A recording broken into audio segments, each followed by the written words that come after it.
हम गुजरात के अहमदाबाद के अंदर खड़े हैं और यहाँ चल रहा है फुटबॉल मैच। फुटबॉल मैच ये विशेष इसलिए है क्योंकि ये ब्लाइंड लोगों के द्वारा खेला जा रहा है।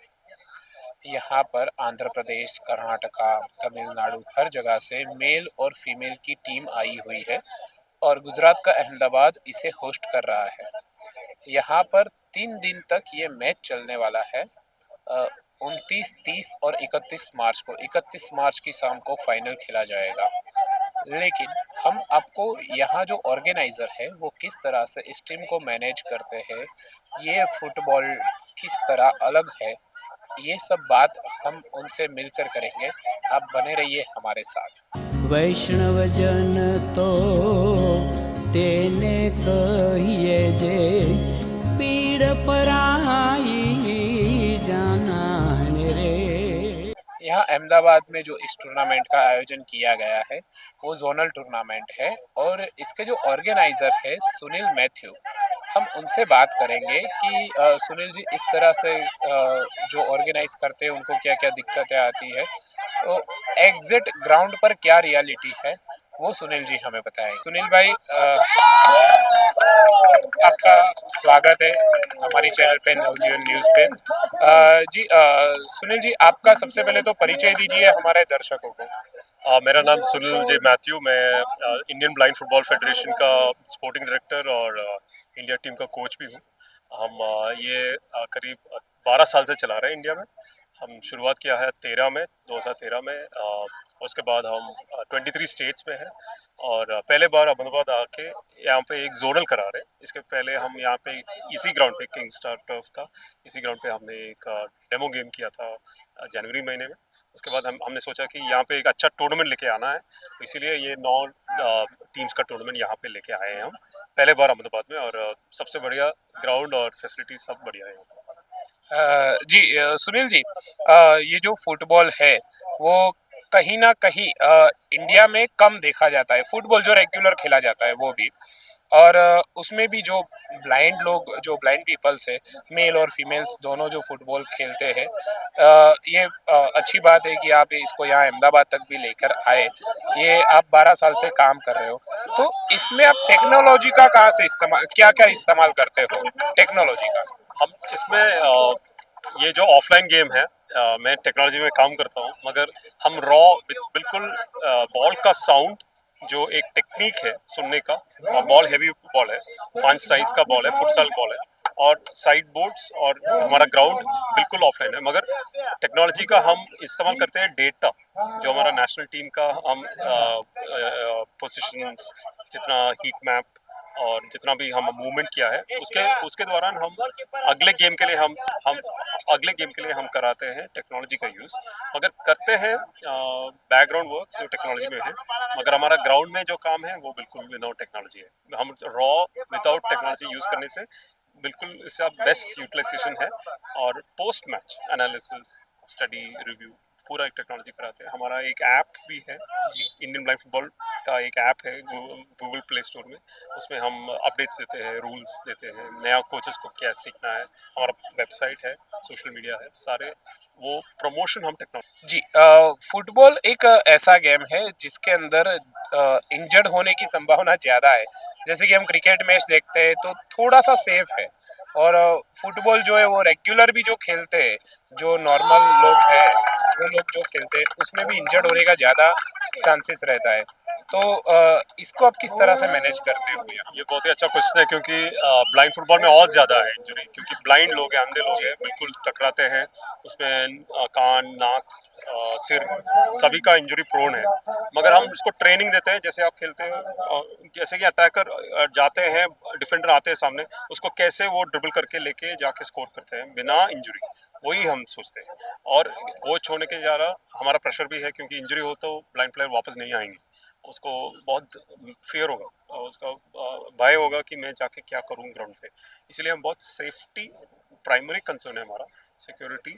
और उसके साथ हम कराते हैं ट्रेनिंग उसका, जो अलग है, सादा फुटबॉल से अलग अलग है। सादा फुटबॉल में हेडिंग है, या टकराते हैं, लेग का टैकल है, यहाँ पे हेडिंग नहीं होगा बॉल का क्योंकि बॉल थोड़ा हैवी भारी है, मगर उसके बावजूद इनको टकराने से बहुत ज़्यादा इंजरी आते हैं। इसलिए हम टेक्निक, जैसे कि भागने के टाइम पे दूसरे लोग वॉय बोलते हैं, वॉय वॉय वॉय वॉय बोलने से क्या होता है कि वो बिल्कुल पता होगा कि कौन कहाँ पे है, हम उसको वो टैकल करके सारे साइड से निकलते हैं। तो आपने जो इंजरी का भय वगैरह रहता है, सेफ्टी को आप फर्स्ट प्रायोरिटी देते हो, तो जैसे कि ये जो ब्लाइंड बच्चे आ रहे हैं यहाँ पर, तो उनके परिवार कन्विंस होते हैं या आपको करना पड़ता है ये फुटबॉल मैच खेलने के लिए, तो वो आप कैसे टैकल करते हो? वो भी बहुत अच्छा क्वेश्चन है क्योंकि ब्लाइंड होने के कारण बहुत सारे लोग बाहर नहीं निकलते। सच है, इंडिया में सच है, क्योंकि सेफ्टी नहीं है।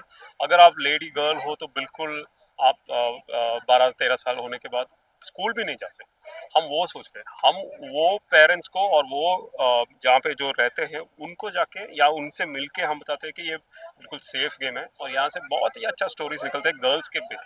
और ब्लाइंड लोग के साथ जो गुजरात का एक मेन प्लेयर है, जो इंडिया का कैप्टन भी है, निर्मा, उसके पेरेंट्स बिल्कुल सहमत नहीं था, मगर अभी जो वो बाहर आके खेल के इंडिया के लिए कैप्टन भी किया है और अभी जॉब भी मिला बैंक ऑफ इंडिया में, वो बैंक ऑफिसर भी है टोटली ब्लाइंड होने के बाद।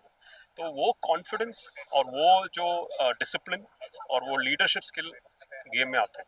जितना भी बाहर से हम काम करते हैं, इन लोगों के लिए जो अलग का महसूस, वो लेके वापस उसके फैमिली तक जाने के लिए कॉन्फिडेंस, एक टीम वर्क, ये चेस जैसे नहीं है, अकेला नहीं खेलते, सारे के साथ जोड़ के खेलना पड़ेगा, डिसिप्लिन, और उसका जो कॉन्फिडेंस और लीडरशिप बहुत ही डिफरेंट है। और वो परिवार, उनके फैमिली ये गेम देख के हमें जो आते हैं फीडबैक देते हैं, बोलते हैं कि बहुत अच्छा हुआ आप उनको सिखा के ये गेम खेला के, क्योंकि उसके ज़िंदगी में वो चेंज आया है। वो बहुत सुंदर है हमें देखने के लिए। सारे नेशनल टीम के लिए नहीं आ सकते। हमारे साथ जो 20 लोग हैं, हर टाइम हमारे पास 20 लोग हैं जो इंडिया का बेस्ट है, मगर सारे जो देखेंगे तो 100 से भी और है जो इंडिया या ब्लाइंड फुटबॉल खेलते हैं। तो आपने बताया कि जो लोग इससे जुड़ रहे हैं उनमें क्या क्या बदलाव आ रहा है, क्या क्या पॉजिटिविटी आ रही है, तो इस तरह से कितने लोग अभी आपके साथ जुड़े हुए हैं और कितनी टीम बनी हुई है आपके साथ? हमारे पास हम एक इंडिया का नेशनल फेडरेशन है, तो इसके साथ 23 स्टेट्स में है। उसमें से 10 स्टेट टीम्स है और बाकी 13 एनजीओ ऑर्गेनाइजेशंस है। करीब 750-800 लोग हैं हमारे ब्लाइंड फुटबॉल डेटाबेस में। वो दुनिया का भी शायद बड़ा सा है। हमें सारे का इंक्लूडिंग ब्लड ग्रुप पता है, फ़ोन नंबर कहाँ पे है। कोविड के टाइम में हमने ब्लाइंड फुटबॉल के अलावा उनको हम सामान भी बेचते थे, क्योंकि सारे हमें कॉल करके ब्लाइंड फुटबॉल तो छोड़िए आप, हमें थोड़ा सपोर्ट करिए। सारे हम चावल और जितना भी हमें सपोर्ट मिला कोविड के टाइम में वो भी दे रहे थे। अभी ब्लाइंड फुटबॉल फोकस्ड है हम। उसमें से करीब 200 लड़कियां हैं और करीब 600 लड़के हैं। ये बहुत ही बड़ा डेटाबेस है, मगर क्वालिटी में बोलूँ तो इंडिया का 14 नंबर रैंक है मेन और 2 नंबर रैंक है विमेन। और विमेंस का एक वर्ल्ड कप अभी इंडिया में करा रहे हैं, कोची में हम होस्ट कर रहे हैं 10 टीम का। वो किसी को भी पता नहीं, मगर हम चाहते हैं कि सारे मीडिया जो है आप ये मैसेज लेके जाए कि वर्ल्ड कप हमें होस्ट करने के लिए हम बहुत ही एफर्ट लेके हम इंडिया ले लेके आ रहे हैं। हम चाहते हैं कि गवर्नमेंट का थोड़ा सपोर्ट उनको डायरेक्टली मिले तो बहुत ही बढ़िया होगा। और गेम्स को लाइव टेलीकास्ट करने के लिए हम यूट्यूब या जो भी चैनल्स हैं उनसे भी बात कर रहे हैं। ये बहुत बड़ा होगा क्योंकि उसके पहले मेंस का भी एक नेशंस कप है, उसमें 8 टीम्स आएंगे और 10 टीम्स का लेडीज, वो सितंबर अक्टूबर में कोच्चि में करा रहे हैं। और इसके दौरान हम चाहते हैं कि ये जो नंबर्स है वो थोड़ा और बढ़े। हमें 1000 लोग के लिए एम कर रहे हैं। और उसके साथ खेलने से उसका भी फ़ायदा, जैसे मैंने बताया, पॉजिटिविटी, कॉन्फिडेंस, लीडरशिप बहुत डिफरेंट होगा। और हम चाहते हैं कि एक एक के लिए एक बूट और बॉल, वो एक पैकेज हम देना चाहते हैं कि जब भी उसको टाइम है, हफ्ते में 1 घंटा, शायद हफ्ते में वो तो मिलेगा, हफ्ते में 1 घंटा तो मिलेगा, सबको टाइम है। 1 घंटा थोड़ा प्रैक्टिस करेंगे तो हमें बहुत ही डिफरेंस आएगा। गुजरात टीम में हम देख रहे हैं कि तो बहुत बदलाव आया है। केरल अच्छा टीम है, उत्तराखंड अच्छा टीम है इंडिया में। चैंपियंस जो बनते हैं वो प्रैक्टिस और उसका जो टीम वर्क अच्छा हो वही चैंपियंस बनेगा। अकेला एक बंदे से गेम नहीं होगा, ये चेस जैसा नहीं होगा। हमारा जोनल टूर्नामेंट में चौथा है। हम 8 नेशनल्स किया है, 9 ही नेशनल्स इस साल देहरादून में होगा। हम 2016 से कर रहे हैं, 2016 से टूर्नामेंट पूरा इंडिया में चला रहे हैं और ये जोनल्स करा के चौथी जोनल है। ओके, ये जो चौथा जोनल टूर्नामेंट है उसके लिए आपने अहमदाबाद को क्यों चुना, या अहमदाबाद ने आपको आमंत्रित किया, ये एग्जैक्ट क्या है? जब मैं पहले मेरा क्लोज टाइज है अहमदाबाद में, मैं सालों से यहाँ पे मेरा क्लोज फ्रेंड्स भी है जो अहमदाबाद बेस्ड है, मैं आते जाता हूँ यहाँ पे। और मैं बीपीए मैं कार रैली के लिए गए थे पहले बार। बीपीए में होता है car rally for the blind. उसमें क्या होता है कि हम ड्राइव करते हैं और बाकी जो नेविगेटर है वो ब्लाइंड है, वो सुन के बताते हैं रूट। और उसमें मेरा पहला था 8 साल पहले यहाँ पे अहमदाबाद में ही। और उस टाइम से मुझे पता कि ब्लाइंड पीपल्स एसोसिएशन बीपीए जो है एक संस्था है, बड़ा काम बहुत काम करते हैं। और एक वहाँ से आके हमें 19 से 2019 से इंडिया टीम में आके हमें हमारे साथ काम करना शुरू किया। वो यहाँ पे है विष्णु वगेला जो गुजरात वाले हैं। और इंडिया का जो कैप्टन है संदेश जिंगन जैसे लगता है, लंबा बाल। तो मैंने उसको बताया कि संदेश जिंगन जैसे आप डिफेंडर बनो और इंडिया के लिए हमें काम करो। उस टाइम से वो मेरे साथ, हमारा इंडिया टीम के साथ जुड़ा है। और यहाँ पे इंडिया टीम संदेश जिंगन और सुनील छेत्री खेल रहे थे अहमदाबाद में 2019 या 20 में। मैं यहाँ पे था और संदेश जिंगन से उनको मिलाया, हमारा गुजरात का संदेश। और संदेश जिंगन बहुत ही हैप्पी था वो। संदेश हमारा जो इंडिया टीम का कैप्टन है वो हमारे साथ क्लोज है। मैं उनके साथ मैं up and down I go up and down with him. मगर हम चाहते हैं कि ये जो सुनील छेत्री या संदेश जिंगन जैसे सारे को पता है, हम इनको भी हम मीडिया और उनको वो लेवल तक लेके आने का। और इसीलिए अहमदाबाद चूज़ किया क्योंकि मैंने यहाँ पे जनवरी में था और ये इसी ग्राउंड ढूंढ रहे थे और बहुत सारे ग्राउंड देख रहे थे। एक इंस्टा टर्फ जो है हमारा पैलेडियम मॉल के पास, मैंने एक बार किसी ने बताया कि एक ग्राउंड है वही देख के आइए आप। मैंने बताया कि ठीक है करेंगे, मगर सिटी का सेंटर होना है मैंने बताया, क्योंकि ये अच्छा रहेगा सिटी का सेंटर रहने से कि लोग भी आते जाते हैं, मीडिया भी आएंगे और पब्लिक को भी पता चलेगा कि ऐसा एक गेम है। तो इसीलिए सबसे अच्छा ग्राउंड मिला। और यहाँ पे आके मैंने जनवरी में एक कैंप लिया था, एक ही दिन का। मैं यहाँ पे 3-4 घंटा था यहाँ पे। मैंने बताया कि ये ग्राउंड अच्छा है और इससे एक टूर्नामेंट लेके आना पड़ेगा ही। तो मैंने बीपीए से बात किया और उसने हमारा बोर्ड्स था पुणे में, पुणे से यहाँ लेके आए और यहाँ पे हम टूर्नामेंट करने के लिए ये 2 महीने से काम है और अभी चल रहा है, बहुत अच्छी तरीके से चल रहा है। मैं बहुत ही संतुष्ट हूँ क्योंकि और बच्चों को देख सकता हूँ और यहाँ का मैं बस टूर्नामेंट देखने के लिए और नए बच्चे जो है उनको मैं स्काउटिंग के लिए आया हूँ। और स्काउटिंग के साथ मैं उसको एक छोटा सा प्रोफाइलिंग करूँगा और प्रोफाइलिंग के साथ उनको अगले इंडिया कैंप के लिए अगर हो सकता है तो उनको बुलाएंगे। जी, जो पिछली जो 4 जोनल टूर्नामेंट रही है उसके अंदर जो भी नतीजा आया होगा आपको भी मालूम होगा, उनमें से कई लोग आगे भी बढ़े होंगे। तो इस बार आपका क्या सोचना है, इस बार कौन सी टीम है जो आपको लगता है कि चैंपियन बनेगी? साउथ जोन में गुजरात बहुत स्ट्रांग है। नेशनल्स में उत्तराखंड स्ट्रांग रहे थे, गुजरात चैंपियंस था। 3-4 टीम्स हर साल ऊपर आते हैं, उसमें है केरल है, गुजरात है, मेघालय है और उत्तराखंड है। ये चारों में से किसी को नेशनल्स तो चैंपियंस बनेगा। जोनल्स को मुझे पता नहीं, मगर गुजरात पिछले साल गुजरात जीता था, इस साल भी शायद मेरे ख्याल से गुजरात जीतेंगे। सर, ये जो फुटबॉल खेला जा रहा है तो हर एक खेल के कुछ नियम होते हैं, उनमें पार्टिसिपेट करने के लिए भी किस तरह की एबिलिटी चाहिए, तो इसके अंदर वैसे रूल्स क्या है और कौन कौन से ऐसे प्रतिस्पर्धी है जिनको आप अलाउ करते हो ये टीम के अंदर? ये जो ब्लाइंड फुटबॉल है, 2 तरीके से खेल सकते हैं। उसमें जो मेंस है, जो यहाँ पे पहले आपने देखा था, टोटली ब्लाइंड होना है, वो 90% ब्लाइंड बोलते हैं, B1 कैटेगरी। उसमें है कि 10% अगर दिखते भी है उनको हम पहले एक पैचिंग करा के वो बंद करते हैं, फिर उसको एक ब्लाइंड फोल्ड पहनाते हैं, तो टोटली ब्लाइंड बोलते हैं। ये टोटली ब्लाइंड का गेम है। गर्ल्स जो आते हैं उनको पार्शली भी होने के, B2 B3 होने से भी ये गेम उनको पूरा क्लोज करा के हम उसको खिलाते हैं, क्योंकि गर्ल्स के बीचों बीच इतने नंबर्स नहीं है। दुनिया का रूल है, ये इंडिया का रूल नहीं है, पूरा यूनिवर्सल रूल है। यूनिवर्सल में B2 B3 एंड B1 एक साथ गर्ल्स खेलेंगे। B1 बॉयज अलग, B2 B3 वो भी पार्शली साइटेड बॉयज है।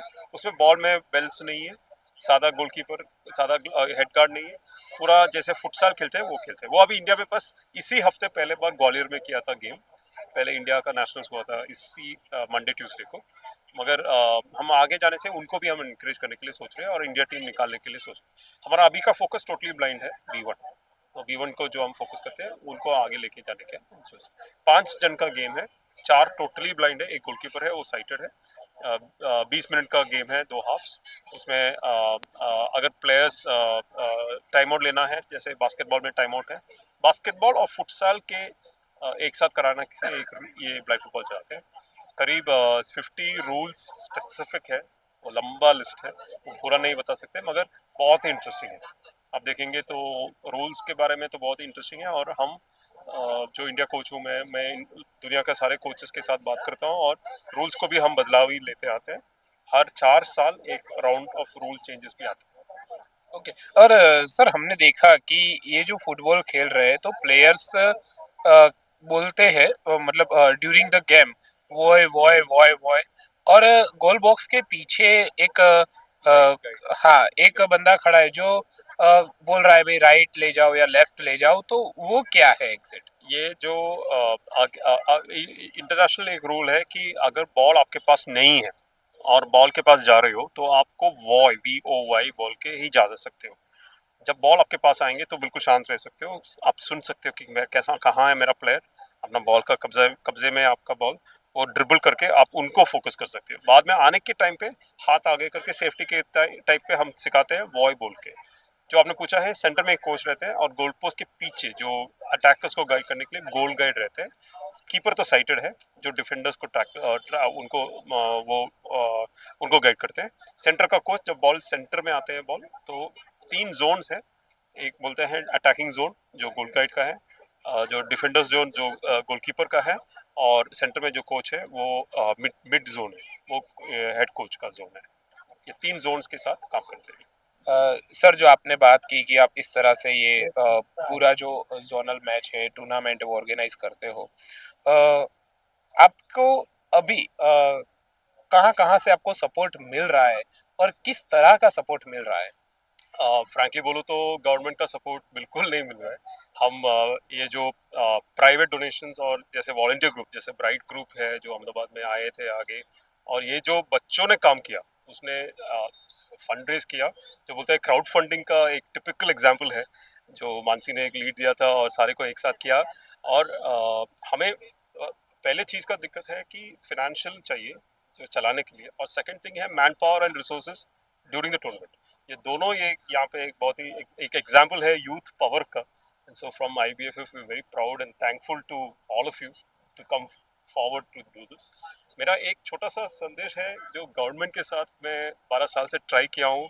एक दो बार गवर्नमेंट ने बातें शुरू किया बात करने के लिए, मगर हम जो कर सकते हैं, यहाँ तक तो गेम लेके आए हैं टूर्नामेंट चलाने के लिए, ये जो हमने रेज किया पैसा और यहाँ पे इतने सारे टीम और ऑफिशियल्स को लेके आए, हम चाहते हैं कि इसका एक मोमेंटम हो, और जो लोकल गवर्नमेंट है जो भी सपोर्ट कर सकते हैं वो आगे जाने से डायरेक्टली जो संस्था है उनको सपोर्ट करें। बच्चों जो आ सकते हैं, जितना भी हम इंडिविजुअल बेसिस में कर सकते हैं वो हम करेंगे, बिना बिना बिना ऑर्गेनाइजेशन वो भी आके करेंगे, मगर गवर्नमेंट का एक बहुत ही बड़ा हाथ है इसमें, वो इग्नोर नहीं कर सकते। बच्चों जो खेल रहे हैं वो रिस्पॉन्सिबिलिटी गवर्नमेंट का है, हम जो इंडिविजुअल्स कर सकते हैं एक लिमिट भी है। हम चाहते हैं कि गवर्नमेंट जितना भी सपोर्ट डायरेक्टली बच्चों को दे सकते हैं करे, या जो फेडरेशन से हमें डायरेक्ट मिल सकते हैं तो सपोर्ट बिल्कुल will be 100% transparent with it. And what we want to do is, जो पब्लिक है उनको सारे को दिखाना है कि जितना ये टैलेंटेड बच्चे हैं जो खेल रहे हैं, even though they are differently able, जो डिसेबिलिटी बोलते हैं, we are overcome that and they are come out and done so well, and we are extremely proud कि we are able to mix the youth and the differently able on one platform. जी बहुत बहुत शुक्रिया सुनील जी हमारे साथ जुड़ने के लिए। लेकिन आपने जो बात कही कि हमें यहाँ ये जो ब्राइट ऑर्गेनाइजेशन है उनकी तरफ से सपोर्ट मिला, मैं उनसे भी बात करना चाहूँगा। जी मानसी, पहले तो अपना अपना जो ऑर्गेनाइजेशन है उसका एक परिचय दीजिए हमारे दर्शकों को। सो डेफिनेटली मैं चाहूँगी कि बच्चे इसके बारे में कुछ बताए। ब्राइट जो है उसका वो कैसे आया, लाइक हमारे हमको जैसे ही पता चला दैट फेडरेशन इस तरह से कुछ कर रहा है। सुनील को मैं बहुत सालों से जानती हूँ और पहले भी उनके साथ काम कर चुकी हूँ। सुनील काफ़ी ब्लाइंड लोगों के साथ काम कर रहा है और मैं भी काफ़ी ब्लाइंड बच्चों के साथ जुड़ी हुई हूँ। सो जिस तरह से like I also run an organization जिसमें मैंने जब बच्चों को बोला दैट इस तरह से कुछ हो रहा है, सो डेफिनेटली उन्होंने बोला कि that they would like to do something and it is their initiative, they decided. जब उनको पता चला कि इतने फंड की ज़रूरत है, बच्चों को इन चीज़ों की ज़रूरत है, उनको समय की ज़रूरत है, more than anything they also realise कि उनको समय की ज़रूरत है। बच्चों ने वो भी काफ़ी समझा है। सो आई वुड से कि आप ब्राइट की टीम से बात करिए एंड देन हम लोगों के like what they have done, उनकी क्या स्ट्रगल रही, how they have gathered this money and everything. उन्होंने क्राउड फंड किया। आई वुड लाइक टू से बच्चों ने स्क्रैप कलेक्शन ड्राइव किया हुआ है। बच्चों ने घर घर जाके बोला है कि हमको आपके घर का पत्ती दे दो, भंगार दे दो, स्क्रैप दे दो। वो बेच के भी बच्चों ने काफ़ी फंड जनरेट किया है और हम बोल रहे हैं कि इन लोगों ने डिसाइड किया है कि हर एक प्लेयर को ये लोग 500 रुपीज़ हर एक प्लेयर को वो दे रहे हैं। उसके लिए भी ये फंड अभी कल ही हमने वो डिसीजन लिया और वो फंड हम लोगों ने कल ही जनरेट भी करके दिया है। So definitely I would want everybody, this all credit goes to team Bright for sure, and a big round of applause for them. So they are here, like I would just want them to talk more than me. Thank you so much. Thank you. जी आपका नाम बताइए। मैं श्रेया संघवी हूँ और हम सब bright के वॉलंटियर्स को फाउंडर्स हैं। तो जैसे ही हम सब आर्ट्स एजुकेशन के बच्चे, और जैसे ही हमको सुनील सर और मानसी मैम से पता चला कि ऐसा इतने बड़े लेवल पे एक टूर्नामेंट हो रहा है, then we thought why not support it. हमको इच्छा थी कि हम विजुअली इम्पेयर्ड के लिए कुछ कर सकें और हमने 20 डेज में ही अप्रॉक्स 2 लाख जितना फंड्स इकट्ठा किया। जैसे मैम ने बोला कि क्राउड फंडिंग किया, स्क्रैप कलेक्शन किया, हमने लोगों को कॉल करके बोला कि वी नीड योर सपोर्ट। हमने कन्वेंस किया, हमने स्पॉन्सर्स लाए एंड हमने not just that did not end there, we made sure कि हम ब्लाइंड पीपल्स एसोसिएशन गए, उनके साथ बैठे, बातें की और इधर भी हम सेटअप के लिए एक दिन पहले आ गए थे। पूरा ग्राउंड सेटअप के लिए हम सब वॉलंटियर्स प्रेजेंट थे, सब को फाउंडर्स हैं हम सब ब्राइट के, और हमने इधर कल और आज पूरे दिन हम इधर थे और हर टीम के साथ सब मदद कर रहे हैं उनको और उनका every little thing. So we thank our sponsor, Stellar, Skoda, Alps Education, ऐसे engineers. ओके। और आप यहाँ पर जो प्लेयर्स है उनकी आप क्या क्या सहायता करते हैं, आपका एग्जिट रोल क्या है कि आपको क्या क्या करना है? तो हम प्लेयर की सारी ज़रूरत को पूरी करने में सबसे ज़्यादा कोशिश करते हैं। जब उनका हाफ़ टाइम होता है तब उनके लिए पानी लेके आते हैं। अगर वो गिर जाते हैं तो उनके लिए नींबू पानी, ग्लूकोज़ वो सब लेके आते हैं फ़र्स्ट एड देने के लिए, और आई पैचेस लगा देते हैं। और ब्राइट ने उनके लिए वो जो आई पैचेस है वो भी स्पॉन्सर किए, तो हम वो लगाने में उनकी हेल्प करते हैं और हमसे जितना बने उतनी हेल्प करते हैं उनके लिए, और उनको सपोर्ट करते हैं और चीयर करते हैं so that they can perform their best. Yes, आप पहली बार आए हो, मतलब ऐसी कोई इवेंट में आप पहली बार हिस्सा ले रहे हो? हाँ, ये पहली बार है मेरा, but for sure next time हम लोग ये कंटिन्यू रखेंगे और ये एंड नहीं है। Bright does not end here, we will continue this, international बनाएंगे सब जगह से, स्पॉन्सरशिप्स, क्राउड फंडिंग जितना बने उतना ट्राई करेंगे हम लोग अपना। क्राउड फंडिंग करने के लिए आपको कहाँ कहाँ जाना पड़ा और किस तरह का आपका एक्सपीरियंस क्या रहा? एक्सपीरियंस स्टार्टिंग में तो इतना अच्छा नहीं रहा था क्योंकि बहुत लोगों को इसके बारे में पता नहीं था कि blind visually impair people football खेलते हैं। पर बाद में हमने धीरे धीरे करके बहुत सारे लोगों को एंकरेज किया क्राउड फंडिंग के लिए। इवन हर एक लोग से 200-300 भी मिल जाए, पर ऐसे अगर 100 भी हो जाए तो इजीली हमारे 2000-3000 जितने हो जाएंगे क्राउड फंडिंग। फिर ऐसे ऐसे करके हम सब ने सबसे पूछा 200-300 एटलीस्ट, ऐसे करके हमने 2 लाख जैसे बोला कि 20 दिन में हो गए थे हमारे क्राउड फंडिंग से। जी, ये क्राउड फंडिंग के लिए सिर्फ आप अहमदाबाद में ही गए थे या आपको और कहीं से भी मदद मिली है? हमने फर्स्ट ऑफ ऑल जो क्राउड फंडिंग है वो हमने वेयर हाउसिंग है, कोई और जो सुपर मार्केट्स है वो सबसे हमने क्राउड फंडिंग गैदर किया है। घर घर जाके हमने उनको पहले एक्सप्लेन किया कि ये फेडरेशन, ये जो हम टूर्नामेंट जो ऑर्गेनाइज कर रही है उसके लिए हमको क्या नीड्स है हमारी, और उनको पहले एक्सप्लेन किया। फिर जो फंड मिलता है उसको हम गैदर करते। So it was a process and we were able to make it in 20 days, so we are proud of it. Actually इस कार्य की प्रेरणा हमको विष्णु वाघेला से मिली है। हमारा नेथिन प्लेयर है और वो ब्रिक्स कंट्रीज का बेस्ट प्लेयर है। अभी उसको मॉस्को में अवार्ड मिला और वो भारत की जो टीम है फुटबॉल फॉर द ब्लाइंड उसका कैप्टन है। एक्चुअली हमारी संस्था का कोई विद्यार्थी एक कैप्टन बना और उसको मॉस्को में जाकर ब्रिक्स कंट्री का बेस्ट प्लेयर अवार्ड मिला तो संस्था को एक प्रेरणा मिलती है कि जो जोनल टूर्नामेंट है पश्चिम और दक्षिण भारत का उसको अहमदाबाद में लाया जाए।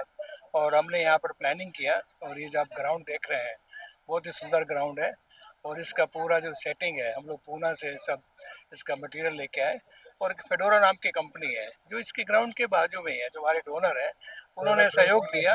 तो इन सब सहयोग के साथ हमें बहुत गर्व हो रहा है कि हमने ये पहली बार गुजरात के इतिहास में football for the blind zonal tournament यहाँ पे रखी है। और सबसे बड़ी बात ये है कि ये बहुत ही एक प्रोफेशनल रूप से इस इवेंट को अरेंज किया गया है। इसका लाइव टेलीकास्ट देखो, इसका ग्राउंड देखो, इसका कमेंट्री देखो, इसका अदर लॉजिस्टिकल अरेंजमेंट देखो, पूरा हमारी टीम ने किया है। हमने एक कैमरामैन को छोड़ के किसी को हायर नहीं किया है, सब हमारी टीम ने किया है। और बड़ा मज़ा क्या आ रहा है कि पूरी गेम अभी तक बिल्कुल प्रोफेशनल तौर पर चल रही है और सबसे बड़ी बात है कि समाज के लोग इसको देखने आ रहे हैं और पहली बार वो देख रहे हैं कि नेतिन व्यक्ति फुटबॉल भी खेल सकता है। ऑफ कोर्स थोड़े रूल अलग हैं लेकिन उन रूल के साथ फुटबॉल खेलना और अपने को इस कंपटीशन में उतारना। और हमारे जो नौजवान प्लेयर हैं विजय, रोहित, उन्होंने तो कमाल कर दिया है।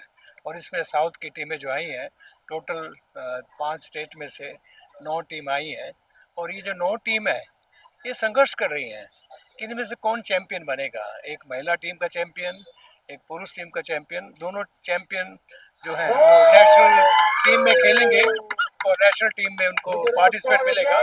तो इससे एडवांटेज क्या होगा कि हम लोग पहली बार गुजरात में तो हमने क्रिकेट में, चेस में, टेबल टेनिस में, भाला फेंक में, वेट लिफ्टिंग में, अभी एशियन गेम जो खेल भारत खेल जो हुआ उसमें हमारी टेबल टीम को अवार्ड मिला, ट्रॉफी मिली पूरे भारत की। अब हम चाहते हैं कि टेबल टेनिस के साथ साथ, चेस के साथ साथ फुटबॉल को भी प्राथमिकता दी जाए।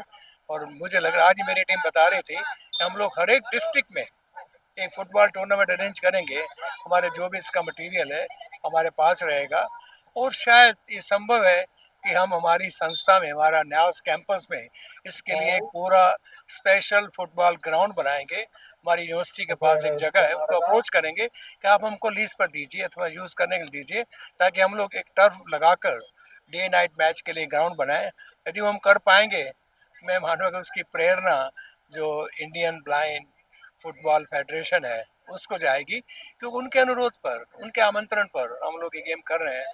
सुनील जी, टीओ जी और ये लोग बहुत ही प्रोफेशनल हैं। आप कल्पना नहीं कर सकते हैं कि जैसे फुटबॉल, सॉकर की गेम होती है, जितनी प्रोफेशनल वो गेम होती है उससे कुछ कम नहीं है। उस तरह की कमेंट्री, उस तरह का प्ले, उस तरह के रूल, पूरे जो रेफरी हैं और ये सभी रेफरी बहुत ही एक्सपीरियंस है, प्रोफेशनल हैं और बिल्कुल इम्पार्शियल हैं। वो लोग बहुत ही अच्छे, आज तक दो दिन पूरे होने को आए हैं, एक बार भी ऐसा नहीं हो किसी ने गलत फैसला दिया हो, किसी ने ऑब्जेक्ट किया हो। हम लोग बहुत ही खेल दिली से आगे बढ़ रहे हैं और मुझे समाज को बताते हुए बहुत ही खुशी हो रही है कि आप भी आइए, कि हमारे जो नेत्रहीन बच्चे, जो विद्यार्थी बहनें और भाई जो संघर्ष करके एक ऐसी गेम की जो थोड़ी डिफिकल्ट जानी जाती है, जिसमें स्पीड चाहिए, स्टेमिना चाहिए, कोऑर्डिनेशन चाहिए, प्लेसिंग चाहिए, आपको प्रॉपर उसके लिए अंडरस्टैंडिंग चाहिए, कौन सा प्लेयर कहाँ पर है, साउंड के हिसाब से आप जा रहे हैं, उसको आप देखने आइए, उसको देखिए कि जीवन में संघर्ष किसे कहा जाता है, जीवन में जीत किसे कही जाती है। ये बहुत ही अच्छा एग्जाम्पल है और इसमें सबसे बड़ी बात ये कि पूरी इवेंट अरेंज करने में हमको समाज का, काफ़ी कंपनियों का बहुत सहयोग मिला है और मुझे कहते गर्व होता है कि पूरी इवेंट में हर एक चीज़ को स्पॉन्सर किया गया है। पूरा खर्च हमको कंपनी की ओर से मिल रहा है, हम केवल एक माध्यम है, उसको अरेंज कर रहे हैं और लोग भी समझते हैं कि फुटबॉल फॉर द ब्लाइंड है, स्पॉन्सर करना चाहिए, इसको प्रेरणा देनी चाहिए, अच्छा होता है। आपने जिस तरह से ये खेल के बारे में भी बताया तो आपने होस्ट भी कर रहे हो, यहाँ होस्ट आपने किया है, इनको रखा कहाँ गया है और यहाँ ग्राउंड तक किस तरह से आते हैं, उनके खाने पीने की वगैरह व्यवस्था आपने किस तरह से मैनेज की? हमारी संस्था में हमारी 2 संस्थाएं हैं जहाँ पर छात्रालय है। व्यवस्थापुर का मेन कैंपस है, वहाँ पर भाइयों के लिए छात्रालय है। हमने हमारे विद्यार्थियों को 4 दिन के लिए घर भेजकर हमारे सभी जो पुरुष प्लेयर हैं हमारे छात्रालय में रखा है, और जो महिलाएं हैं, हमारा जो कर्नाटक हॉस्टल है वो महिलाओं के लिए वहाँ पर रखा है, और काफ़ी सुंदर जगह है। मैं कहना चाहूँगा कि प्लेयर बहुत ही सिंपल और सरल है, उनको हॉस्टल भी अच्छा लग रहा है, लेकिन हमने उनके लिए खाने की बहुत अच्छी व्यवस्था की है। उनकी जो शुरुआत है वो हम लोग साउथ इंडियन ब्रेकफास्ट से करते हैं, ताकि उनको लगे कि हम बाहर नहीं हैं। फिर खाने में भी टिपिकल गुजराती नहीं दे रहे हैं, एक अच्छा जो इंडियन फूड जिसे बोला जाए वो दे रहे हैं। और यहाँ पर खाना, चाय, coffee, Amul drink, Dabur coconut water, जितना जो कंज्यूम करना चाहे वो दिया जा रहा है। और हमारे पर यहाँ ब्राइट ग्रुप है, उसके वॉलंटियर्स आए हुए हैं जो दौड़ कर कार्य कर रहे हैं। हमारे जो डॉक्टर टीम है वो इतना अच्छा कार्य कर रही है कि 2 दिन से यहाँ पर ही बैठे हुए हैं। वो इनफैक्ट उनका इतना सहयोग मिला है कि वो यहाँ पर बैठकर पूरा कार्य कर रहे हैं। अंकुर भाई और धर्मेश भाई, उनका जो सहयोग है अति उत्तम है। एक ही है कि नेक्स्ट टाइम हम लोग जब इवेंट करेंगे हम ट्राई करेंगे उनको और अच्छी जगह पर रखा जाए, कि थोड़ा और फंड रेज किया जाए ताकि वो रात को आराम से रह सके। लेकिन इस बार हमने उनको हमारे छात्रालय में रखा है, और मुझे कहते हुए गर्व होता है कि उन्होंने उसको सहज स्वीकार किया है और वो एंजॉय कर रहे हैं। बहुत बहुत शुक्रिया सर हमसे बात करने के लिए। सबसे पहले तो आप हमारे साथ जुड़े रहे, इसके लिए आपका बहुत बहुत धन्यवाद। आपने इस वीडियो के अंदर देखा कि किस तरह से ये पूरा टूर्नामेंट आयोजित किया जाता है और इसके अंदर क्या क्या एफ़र्ट लगते हैं, कौन कौन एफ़र्ट लगाता है, वॉलंटियर्स कितने हैं इस ऑर्गेनाइजेशन के पीछे, और ये जो टूर्नामेंट ऑर्गेनाइज हुआ है उसके पीछे किन किन लोगों का सहयोग मिला है और किन किन से सहयोग वो अपेक्षित भी करते हैं। तो बस इसी तरह के अहवाल जो हमें एक इंस्पिरेशन देता है, एक मोटिवेशन देता है। हम जहाँ कहीं भी हार जाते हैं हमारी परिस्थितियों के सामने, या तो फिर हमें ऐसा लगता है कि हमारे सामने बहुत बड़ी दुविधा है, हमारी ज़िंदगी में दुविधाओं ने हमें घेर रखा है, हम कुछ नहीं कर सकते, तब ये हमारा वीडियो देख लेना कि ये जो ब्लाइंड लोग हैं जिनके पास आंखें ही नहीं है, तो वो किस नज़रिए से, जिनके पास आंखें नहीं होती लेकिन उनके पास नज़रिया तो होता है, वो भी ज़िंदगी को देखते हैं, महसूस करते हैं, वो भी ज़िंदगी जीते हैं, खुश भी रहते हैं, कभी दुखी भी होते हैं, लेकिन खुश रहना हमें तो इन्होंने सिखा दिया है। क्या आप इनसे सीखे हैं? हमें कमेंट बॉक्स में ज़रूर बताइएगा, और हमारे साथ बने रहने के लिए हमारी चैनल को प्लीज़ लाइक और सब्सक्राइब कर देना, जिससे हमारी चैनल पर आने वाले हर एक न्यूज़ आपको नियमित मिलते रहे। हमारे साथ जुड़ने के लिए धन्यवाद। कैमरामैन सरफराज वोरा के साथ मैं मिलन ठक्कर, नवजीवन न्यूज़ अहमदाबाद। वैष्णवजन तो तेने कहिए जे पीड़ पराई।